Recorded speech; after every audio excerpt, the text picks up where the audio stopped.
अखिल राजस्थान राज्य कर्मचारी संयुक्त महासंघ ने जयपुर में खेमराज कमेटी की सिफारिशों पर असंतोष व्यक्त किया और 17 मार्च 2025 से राज्य भर में जागृति सभाएं आयोजित कर चरणबद्ध आंदोलन की घोषणा की। महासंघ ने बजट 2025 में विभिन्न विभागों के कर्मचारियों के लिए वेतन विसंगति, पेंशन, वेतन और उन्नयन और संविदा कर्मियों के लिए नियमितीकरण जैसे मुद्दों पर कोई प्रावधान न करने का विरोध जताया। इस मौके पर प्रदेश अध्यक्ष राजेंद्र राणा ने महासंघ की कार्यसमिति का पुनर्गठन भी किया। देखिए, राजस्थान के कर्मचारियों की वेतन विसंगति सबसे बड़ा इशू था। हमारी संविदा प्लेसमेंट कर्मचारियों का नियमितीकरण हमारे लिए बहुत महत्वपूर्ण विषय है और खेमराज कमेटी की रिपोर्ट आने के बाद में राजस्थान के कर्मचारियों को बहुत बड़ा धक्का लगा, क्योंकि उसमें किसी भी वर्ग की, चाहे शिक्षक हो, चिकित्सा कर्मी हो, इंजीनियर्स हो, किसी भी वर्ग, लाखों कर्मचारियों की वेतन विसंगति का उसमें कोई दूर करने का जिक्र नहीं। और साथ में मगर हमें बजट में मुख्यमंत्री जी से और सरकार से उम्मीद थी कि कम से कम सरकार ये जो कमेटी की रिपोर्ट है वेतन विसंगति की, जब उसमें कुछ नहीं आया और कर्मचारी जब मांग कर रहे हैं तो सरकार बजट में कोई ना कोई आश्वासन देती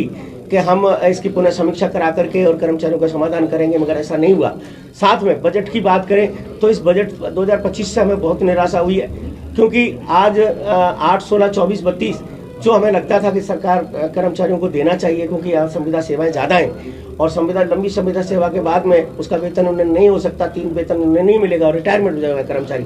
तो इसके अलावा हमारी स्थानांतरण, शिक्षकों की स्थानांतरण नीति का मुद्दा था। हमारे शिक्षक, चिकित्सा विभाग के तमाम कैडर हैं, उनके कैडर के पुनर्गठन का विषय था। हमारी महिला पर्यवेक्षक और हमारी महिला आंगनबाड़ी और अन्य जो कर्मचारी हैं उनकी एक अपेक्षित मात्रा में उनकी न्यूनतम वेतन वृद्धि, कम से कम मिनिमम वेजेस जो उनका है, जो पद पर काम करें उस पद का न्यूनतम वेतन है, कम से कम उतना सरकार घोषणा करती। तो ये सब चीज़ें यहाँ हो नहीं पाई और इस सब को लेकर के राजस्थान के कर्मचारियों ने सर्वसम्मति से महासंघ की तरफ से हमने आज तय किया है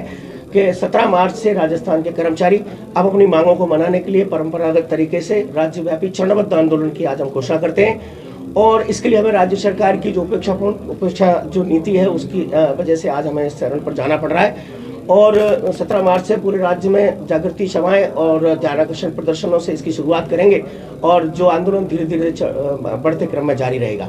आज हमने इस मौके पर हमारी प्रदेश कार्यसमिति का पुनर्गठन किया है और जिसके मुख्य महामंत्री हमारे विपिन शर्मा जी, मुख्य महामंत्री नवीन शर्मा जी, विपिन शर्मा जी हमारे महामंत्री और हमारे मुख्य प्रवक्ता भाई जो है जितेंद्र चौधरी जी सहित हमारी तकरीबन 125 सदस्य हमारी प्रदेश कार्य समिति, उसका हमने गठन किया है और